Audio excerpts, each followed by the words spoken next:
Ouais. Écoute. Pas pour frimer, mais juste un besoin de s'exprimer. Alors moi je suis agent de service clientèle. Donc on a souvent au bout du fil des personnes qui ne sont pas contentes dans un premier temps, donc forcément à ce niveau-là il faut gérer toute la journée. Et stressant parce qu'on nous demande une production, une productivité, donc de répondre à une problématique en un temps très limité. Les exemples sont multiples. Au tout début, à l'ouverture de la société, tout était tout beau, tout rose, mais c'était une infantilisation maximum. À savoir qu'on demandait aux employés de se déguiser pour un oui, pour un non. Enfin, c'était devoir lever la main pour aller aux toilettes, ce genre de choses. Et c'est là que je me suis dit en fait, qu'il commençait à y avoir un problème. J'avais le sentiment, moi, avant, qu'on n'en avait plus besoin, que c'était entre guillemets gagné. Et en fait, je me suis syndiquée en arrivant dans le centre d'appel pour me dire qu'il fallait que je me tienne informée déjà de ce qui se passait autour de moi, que les infos, le journal de 20h, ça suffisait pas pour savoir ce qui allait devenir de moi au niveau de mon avenir, au niveau de ma retraite, au niveau de plein de choses.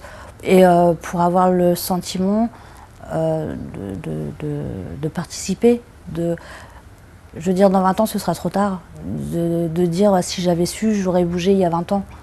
Donc je me suis dit, c'est maintenant. Et voilà, c'est pour ça que je me suis syndiquée. À la base, ils veulent imposer. J'ai entendu à plusieurs reprises, ce sera comme ça et pas autrement. Si vous n'êtes pas content, vous partez. Je veux dire, c'est pas une ouverture au dialogue. Je ne savais pas comment faire, c'est donc une personne qui était syndiquée à la CGT qui est venue me voir, on en a discuté et c'est comme ça en fait que je suis entrée à la CGT. Je crois vraiment que la jeunesse, tant qu'elle n'a pas rencontré la problématique au niveau professionnel, elle croit qu'elle est un peu naïve. Elle croit que les parents, les grands-parents se sont battus et que maintenant c'est gagné. Tout seul, on est insignifiant, on peut dire ça comme ça. En collectif, on est très fort. On s'est battu quand même pendant plus d'1 an pour que quelqu'un se déplace, qu'on vienne négocier. Et on a tout obtenu ce qu'on souhaitait, le paiement ou le rattrapage des RTT. Il ne faut pas attendre que le problème arrive.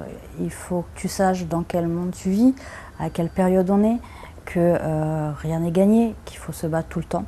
Et que c'est maintenant qu'il faut que tu te renseignes et maintenant que tu te battes. Le travail c'est la santé, soi-disant. On continue de survivre en se disant qu'il faut bien manger Et faire du rendement, même si on se nique la santé.